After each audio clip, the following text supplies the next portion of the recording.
Is God real, or is it just an outdated concept? Who is God? Do we need God, or can we get along fine without Him? What about all the knowledge through science? Are the two compatible or mutually exclusive? Today we want to welcome you to Power to Change's ICrave Answers. My name's Steve, I'm going to be one of your MCs. Hello, I'm Rob. I'm in third year, and I'm taking mechanical engineering. And the speaker for tonight is Kirk Durston. A little info on him. He has a Bachelor of Science in Physics, a Bachelor of Science in Mechanical Engineering, a Master's in Philosophy, and a PhD in Biophysics, which was taken here in Guelph. A bit more information on his PhD. It was identifying and measuring information in biopolymers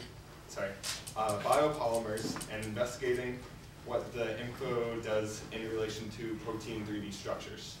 So if you followed any of that, good. Other than school, a bit of his hobbies include amateur astronomy, wilderness canoeing and camping, landscape photography, and art. So, and the format of tonight will be a two-part process. First, Kirk will be giving his talk, which will be about 30 to 40 minutes. And then afterwards, we're going to let you guys talk to those around you, about 3 or 4 people. Really just talk about any questions you have, anything you agree with, anything you disagree with. And you'll be able to give Steve and I questions that you would like to ask Kirk. And then 30 minutes after that, Kirk will be given 30 minutes after that to answer any of the questions that you may have. So yeah, and then we'll close off the evening and start. Here's Kirk Durston.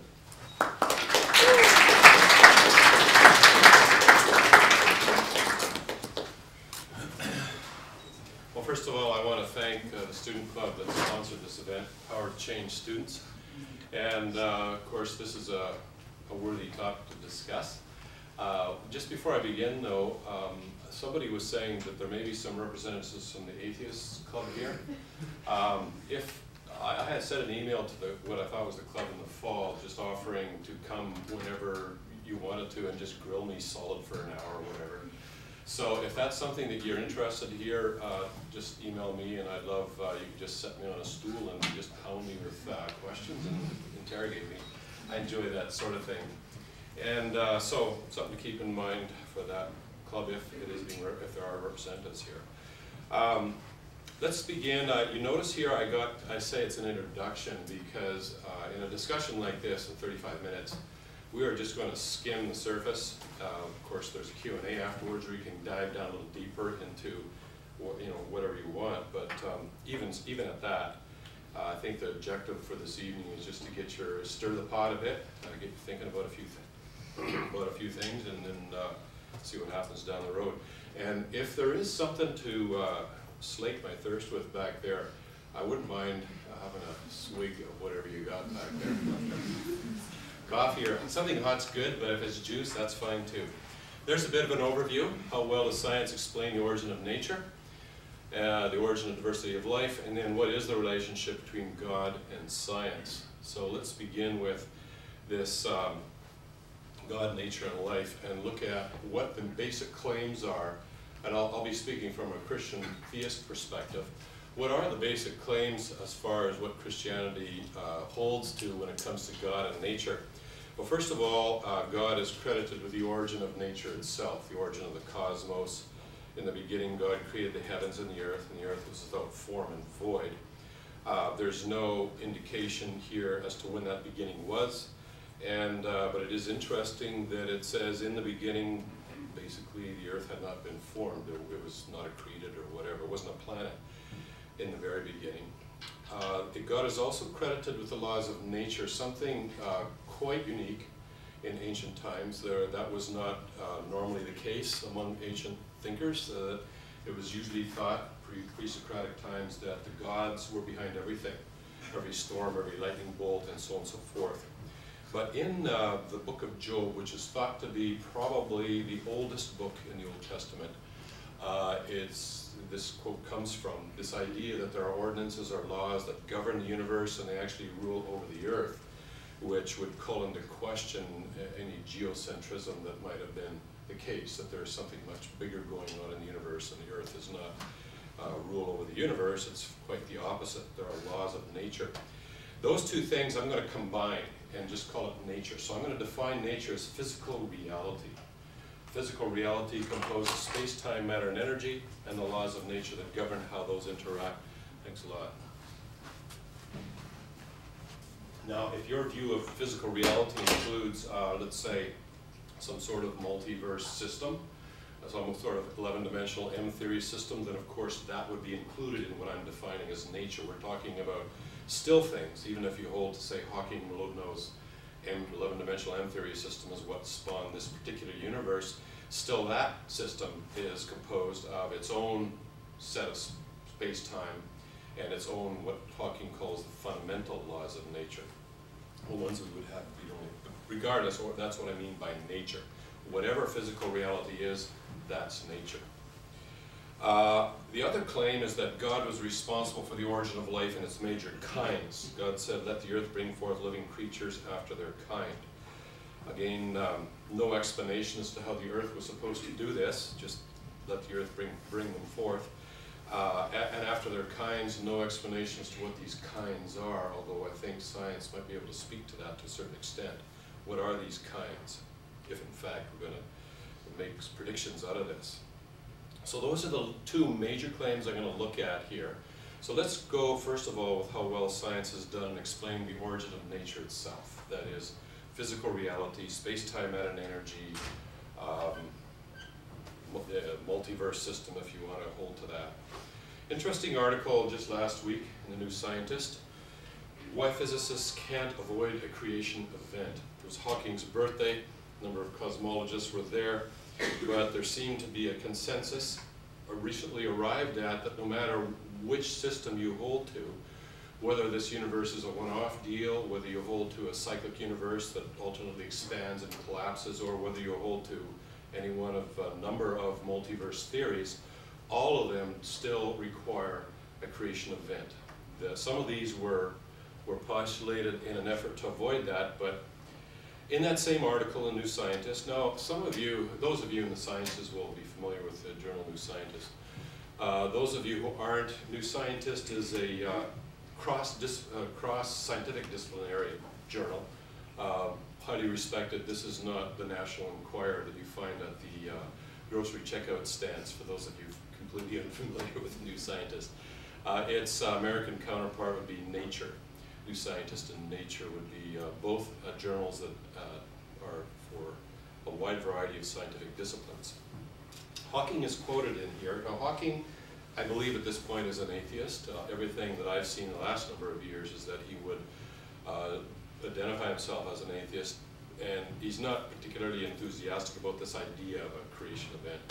But in this article, he's quoted as stating that a point of creation would be a place where science broke down. One would have to appeal to religion and the hand of God. Now, there's no explanation as to why Hawking would think that way, but I'm going to argue that I think he's right, and I'm going to provide an argument why you would have to conclude that, and the argument will begin.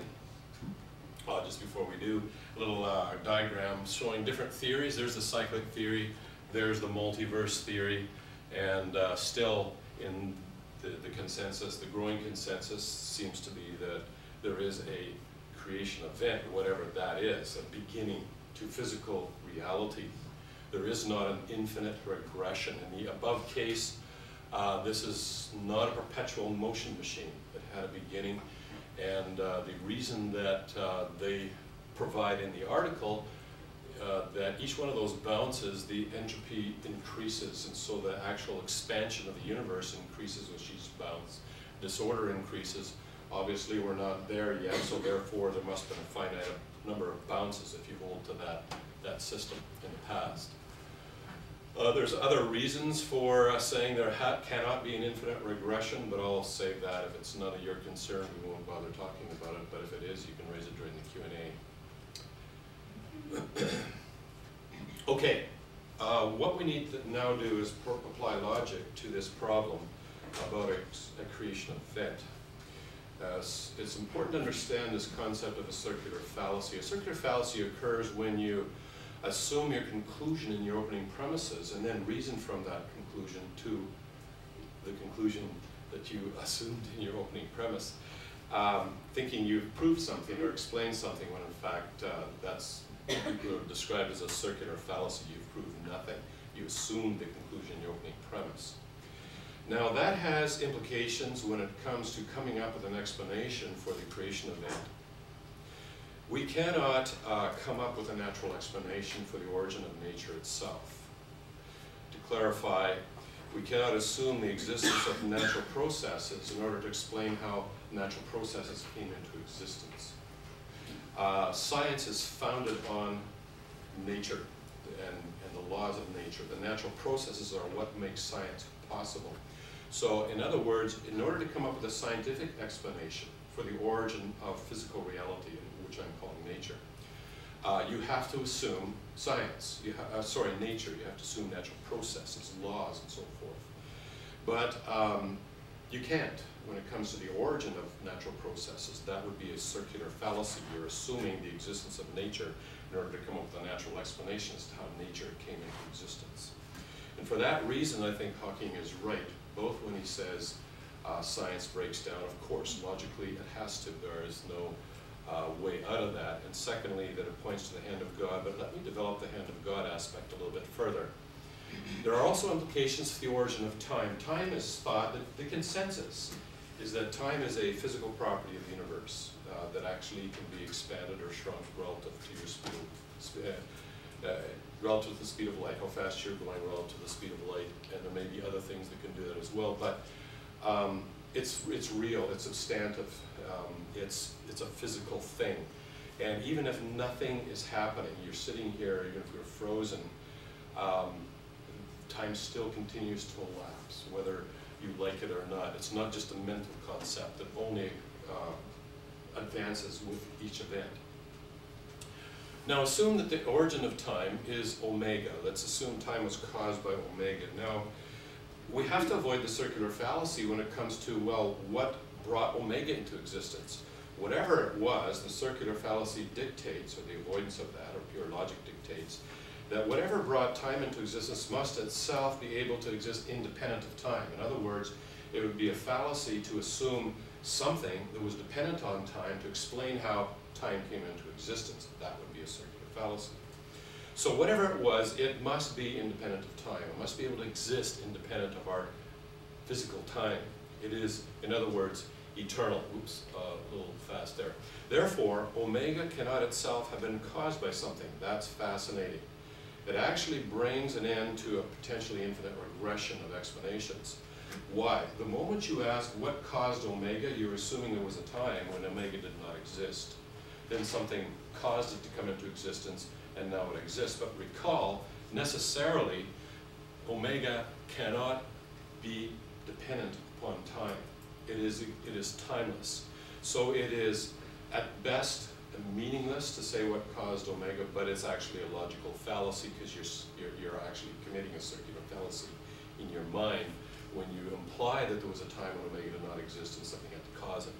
So for any omega, and it counts for any omega, where omega is something that exists independent of time, it's either always there or never there. And past and future is meaningless when we're talking about any omega. So that's, but the main thing to point out here is not only is this timeless, but necessarily it cannot itself have a cause. That is the end. We hit the wall, or the beginning, or the end of what could otherwise have been an infinite regression. So let's formulate this into an argument now, and I'm still thinking about this idea of the hand of God statement by Hawking. The ultimate cause of nature must be either natural or not natural. Now, not natural is semantically equivalent to supernatural. That's what we mean when we're talking about something supernatural, is that it's not natural. So those are the two choices, and I think this is a true dichotomy here. The false dichotomy occurs when there's a continuum, or there's some other options between the two extremes. True dichotomy, it's either this or that. So it's either natural or it's not natural, one of the two. It's not semi-supernatural or whatever. However, the cause of nature cannot be natural, as we've already seen. Logic dictates it cannot be natural. The circular fallacy cuts in to whip the rug out from under our feet the moment we want to look for a natural explanation.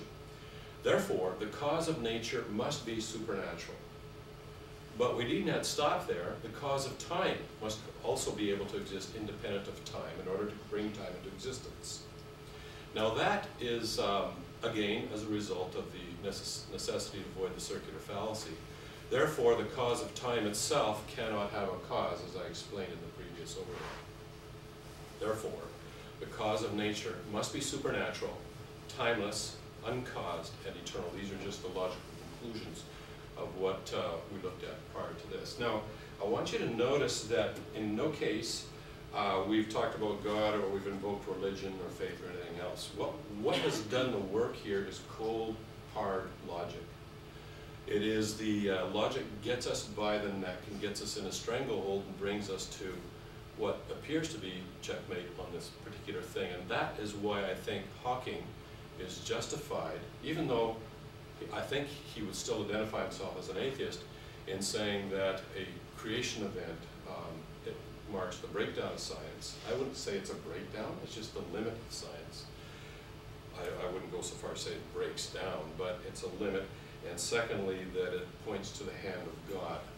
He mentions religion there. I'm a little more nervous about religion because that has a lot of, there's a lot of theory ladenness to that word, a lot of connotations.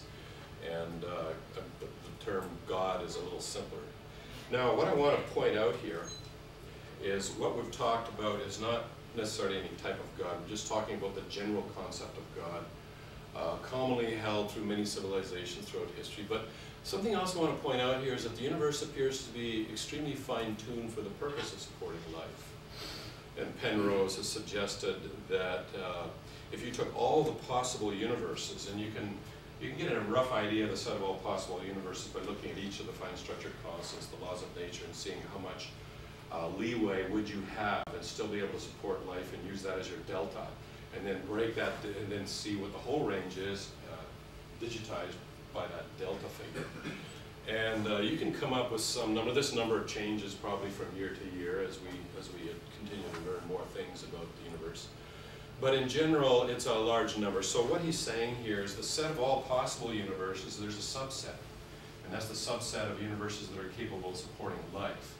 And the chance, if you wanted to generate a universe, the chance you would get one that falls within that subset would be 1 chance in 10 raised to the 10 raised to the 123rd power.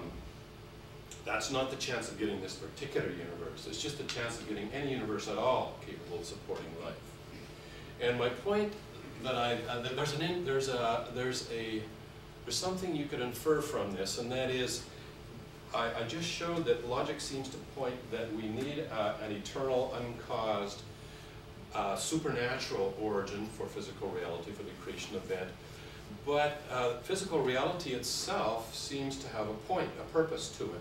That is, it seems to be designed to be able to support life, which suggests that there might be an ultimate purpose for even our own existence, since we're part of life. And also suggests that the mind itself behind, the supernatural mind behind the generation of physical reality, might in fact have a plan. It's not just a random, say, a bird or something, but it's actually has a point. So to sum up the logical conclusions, the cause of nature / universe / M-theory system is a supernatural uncaused timeless and eternal mind. This corresponds to the general notion of God, not any particular religion, but a general notion of God that's common across humanity and history.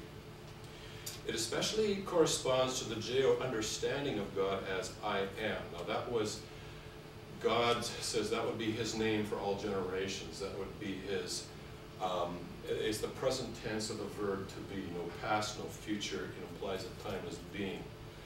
And the prophecies concerning the Messiah says he'd be born in Bethlehem, but he has existed from in basically eternity past. This idea that he transcends time, no past, no future. Science, and the other thing is, if my argument previous to that is that science will never, ever explain the origin of nature, it can't. Simply because to attempt to do so is to commit the circular fallacy. Science is founded on nature. You cannot assume the existence of nature in your opening premises to explain how nature came about. So it's, I think that's why I tend to agree with Hawking when he said that. Now, what about science and explaining the origin of life? So what I've just shown is that science has not explained the origin of physical reality or the cosmos. I tend to just use Occam's razor. I don't see that the multiverse theory or a cyclic universe really does anything. It just delays the inevitable question. I'll just say this universe is a one-off deal, but I'm happy to go along with any other